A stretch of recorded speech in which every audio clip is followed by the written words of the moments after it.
আজকে আমরা চলে গেছিলাম কৃষ্ণনগরের ফেমাস বারোদোল মেলায়। আর এই মেলাটা কৃষ্ণনগরের রাজবাড়ির মাঠে বসে আর এটা চলে প্রায় 1 মাস ধরে। তো এখন আমরা রয়েছি দেখো মেলার প্রবেশ পথে। এখানেই চারপাশে কত দোকান আর দেখো রাজবাড়িটা কি সুন্দর করে সাজানো হয়েছে। তো যাই হোক, মেলার ভিতরে প্রবেশ করে নিয়েছি। আর এত বড় মেলা খুব একটা সাধারণত দেখা যায় না। আমি দেখেছিলাম শান্তিনিকেতনের পৌষ মেলা, সেটাও কিন্তু এটার মতোই বড় ছিল। তো সেই রকমই বড় একটা মেলা। আর আমি যেহেতু কৃষ্ণনগরের মেয়ে, তাই ছোটোবেলা থেকেই কিন্তু এই মেলা দেখেই বড় হয়েছি। আগে ছোটোবেলায় এই মেলায় তো 2-3 বার করে এসেছি। আর বিয়ের পর যেহেতু অনেক বছর মেলাতে আমার আসাই হয় না, যেহেতু কৃষ্ণনগরে থাকি না। কিন্তু এবার যখন সুযোগ হয়েছে আর মেলা চলছে, আমি এখন কৃষ্ণনগরে এসেছি, তাই চলে এলাম মেলাতে।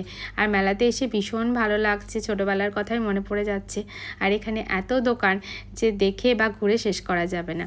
আর এখানে দেখো আমরা চলে এসেছিলাম ফুচকা খেতে। এখানে কিন্তু আবার চেয়ারে বসিয়ে ফুচকা খাওয়ানো হয়, যাতে কোনো অসুবিধা না হয় ফুচকা খেতে। তো যাই হোক, ফুচকা টুচকা খেয়ে এদিকে দেখো আর একটা বাজার বসেছে, তো সেখানেই চলে গেছি। মেলার মধ্যে এত দোকান, কোনটা ছেড়ে কোনটা দেখবো, আর এত জিনিস কোনটা ছেড়ে কোনটা কিনবো সেটাই বুঝে উঠতে পারছি না। তো যাই হোক, সেরকম কিছু কিনিনি। আমার ছেলেরা টুকটাক খেলনা কিনে নিল। আমার ছেলের তো একটা বল ভীষণ পছন্দ হয়েছে, ও বলটা কিনে নিয়েছে। আর বড় ছেলে তো কিনলো গাড়ি, ওর যেটা সব থেকে পছন্দের। তো দেখো চারপাশে প্রচুর দোকান, মানে যেটা চাইবে এখানে সেটাই পাবে।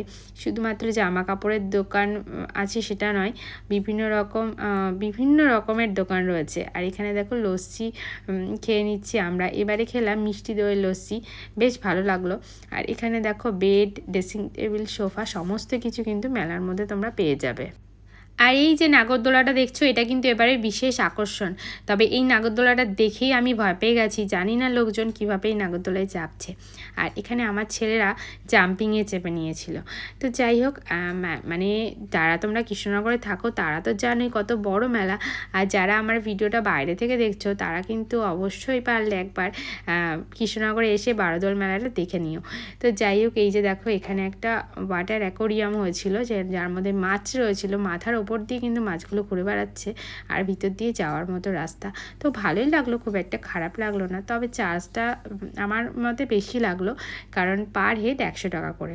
তো যাই হোক, দেখেও মানে খারাপ লাগেনি, ভালোই লাগলো। যাই হোক, এবার আমরা ওখান থেকে বেরিয়ে এসেছি আর চলে এসেছিলাম মেলায় গিয়ে। আমি খুব একটা এগরোল, চাউমিন, মোগলাই এগুলো খাই না।